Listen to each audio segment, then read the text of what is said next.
She was all alone in a big, big house. An old, old house it was.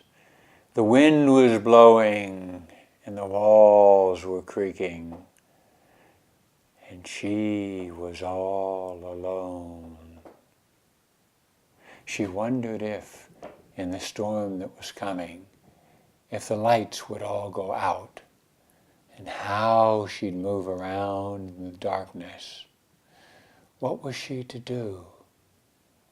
And then she heard the stairs calling, calling out, and she walked up the stairs. And when she came to the second floor, at the end of the hall there was a door. She opened it, and stairs there were more. And she walked up the stairs. On the third floor, she'd never been before. She'd known it was not allowed. And then she heard the wind blow again, and she found the other door. In the attic, and the storm was here, she found in a far corner a chest, and she opened it. And that's when it happened. She fell into the collage of her life. Every little piece, all a jumble. It was like a quilt undone. Funny thing is, she wasn't afraid.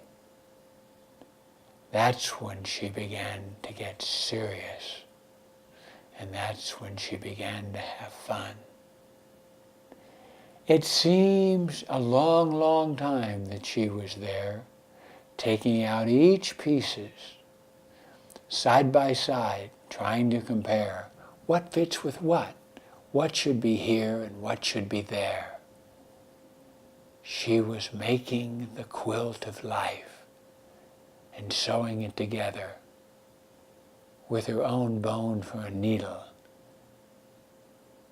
and for thread she used her hair. What a true quilt of life this quilt was becoming, bringing together all the pieces that when they were in a jumble, they were her undunning. But now they were her doing. She knew. And it grew, and it grew. How long did it take? There was no time to read. There was just her filled with energy to accomplish the deed.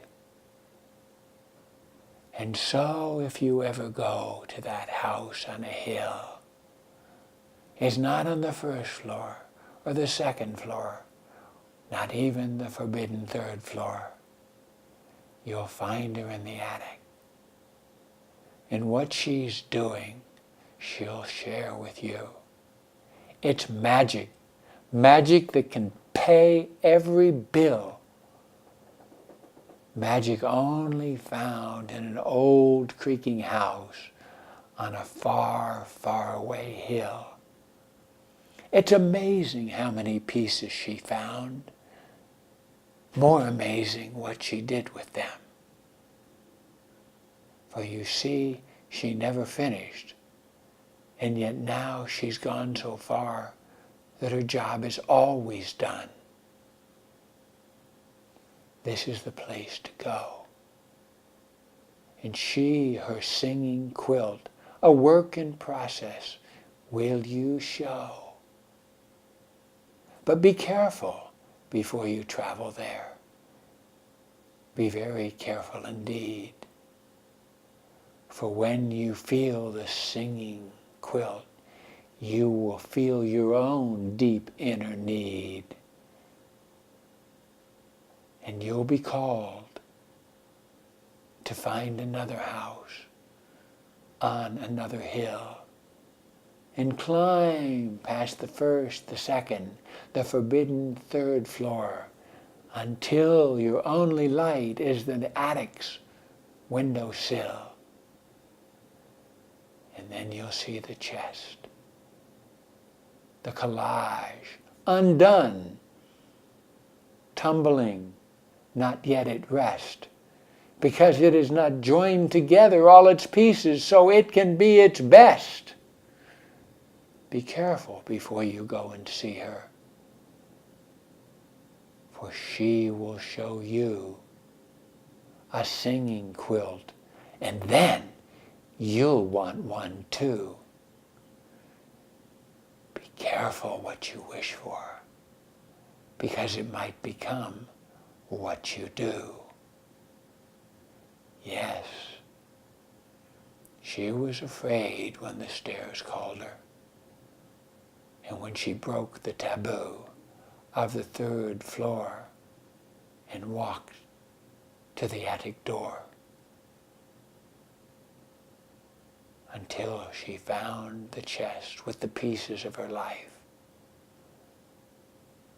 and with her own body and soul she made a quilt and made herself whole.